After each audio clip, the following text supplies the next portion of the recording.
welcome to Residual Lifestyle UK video training. This video will cover trends and directional bias. A trending market is a market that's either bullish or bearish. So bullish is going up. So I'll show you an example here. Let's go with this one. So here is a bullish market because it's traveling upwards. Now an easier way to recognize that it's a trend is using this. Let's just get rid of that advert. So for instance, let's go from this low. So a trending market is a market that is producing higher highs and higher lows. Or sorry, a bullish trending market is a market that's producing higher highs and higher lows. So there's the high, there's a low.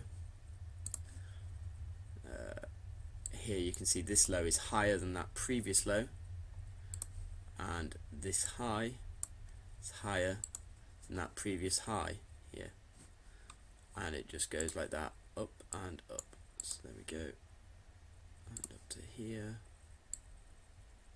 Now obviously, as you can see, there are a few highs that aren't higher than the previous high, but these tend to be on a different, well, they're not a different time scale, but you've got to think in the larger scale of things as to which way the market is trending. Now an example of a bearish market, so bearish is going down. Here's a good example. Okay, so we'll start off from this high here. So there's a very high high, moving down, there's a low, then the next high is here, and the next low is lower, and on like that. And this is a particularly long trend. Now a good way to visualize trends is by drawing trend lines rather than marking out the highs and lows. So I'm going to show you that. So here we'll just use this diagonal line, but here, so let's do that. So there's a nice trend line, nice diagonal trend line. As you can see, it comes and it bounces repeatedly off this line, and the reason I've drawn it there is basically with my eye I've taken it from several points and touched as many as I can. Now if we extend it a bit further, we can go from this one right across, okay, we can't go that far, down to here, and as you can see, again, it's bouncing repeatedly off that line. Sometimes it'll be a bit higher than the line, other times it won't.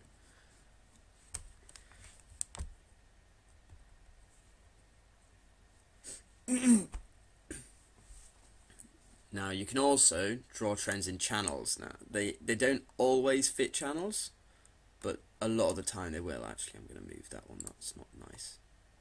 So there we go, as you can see, so there's the high, there's the next high, and these are pretty much two parallel lines, so you can see that the market bounces between these. So it's a lot like a ranging market, it's just that the market is actually moving in a direction rather than bounce between two horizontal points.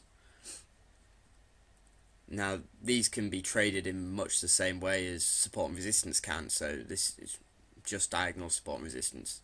So you can either trade the fake out, like this one here. If I zoom in, you can see that it's actually gone slightly below the line, although this is of course subjective, it all varies depending on the trader, but let's assume that this is what everyone's running on. There's actually a slight fake out, so as soon as it touches that line you can buy, expecting it to go up and touch here.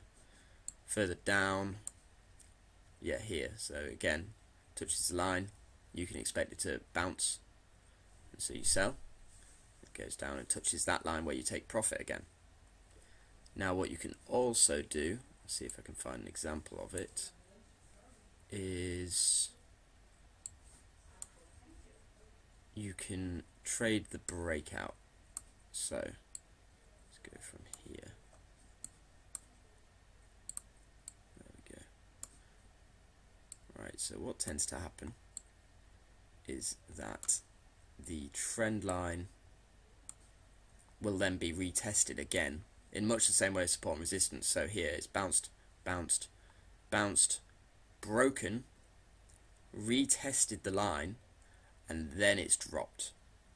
Now obviously there's also, it's come up again, and if I extend this line you'd actually probably find, yeah, that's almost like another retest.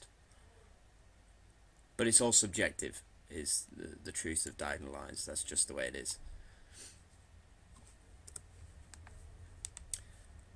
There is also, okay, so directional bias is simply a way of maximizing the likelihood of you having a successful trade.